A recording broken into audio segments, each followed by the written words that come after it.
ملت ٹائمز میں خوش آمدید۔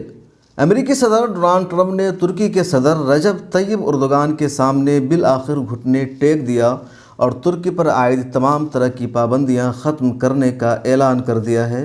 ترکی نے شمالی شام میں جب کردوں پر گزشتہ دنوں حملہ کیا تو امریکہ نے ترکی پر کئی طرح کی معاشی پابندیاں عائد کر دی تھی اور کہا تھا ترکی ہر حال میں چشم امن آپریشن کو روکے بند کرے، لیکن ترکی نے امریکہ کی دھمکی کا کوئی اثر قبول نہیں کیا اور صاف لفظوں میں کہا، ہم دھمکیوں اور پابندیوں سے نہیں ڈرتے ہیں، چشم امن آپریشن ہر حال میں ہم جاری رکھیں گے۔ شمالی شام سے ٹرمپ انتظامیہ نے امریکی فوجی دستوں کو واپس بلا لیا تھا، جس پر ڈونلڈ ٹرمپ کو شدید تنقید کا سامنا بھی کرنا پڑا تھا۔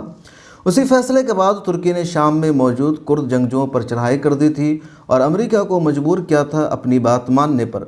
اب امریکہ نے اپنے فیصلے پر نظر ثانی کرتے ہوئے اعلان کیا ہے کہ کچھ تعداد میں امریکی فوج کے دستے شام میں ہی رہیں گے۔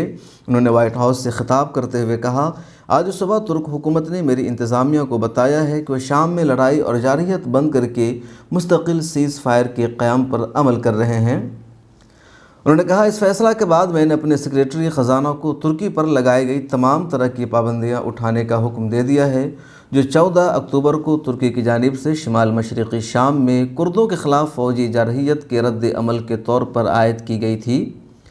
اس معاہدے کے نتیجے میں شام میں 75 میل تک ترکی محفوظ زون کی حیثیت سے اپنے فوجی دستے تعینات کر سکے گا اور روس اور ترک افواج مشترکہ طور پر اس زون میں گشت کر سکیں گی۔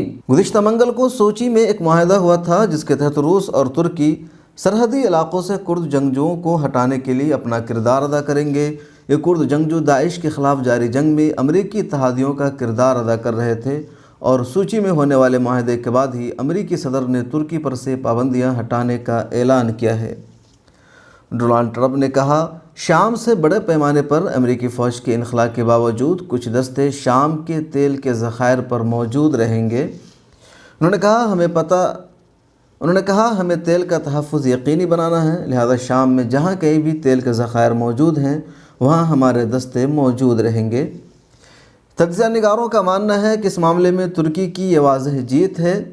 کئی انٹرنیشنل تجزیہ نگار نے لکھا ہے، ترکی کا مقصد شمالی شام کو کرد جنگجوؤں سے خالی کرانا اور وہاں محفوظ زون قائم کرنا تھا، اور ترکی کے اس مشن پر امریکہ اور روس دونوں نے اتفاق کر لیا ہے، اس لیے یہ ترکی کی بڑی کامیابی ہے۔ بیورو رپورٹ، ملت ٹائمز۔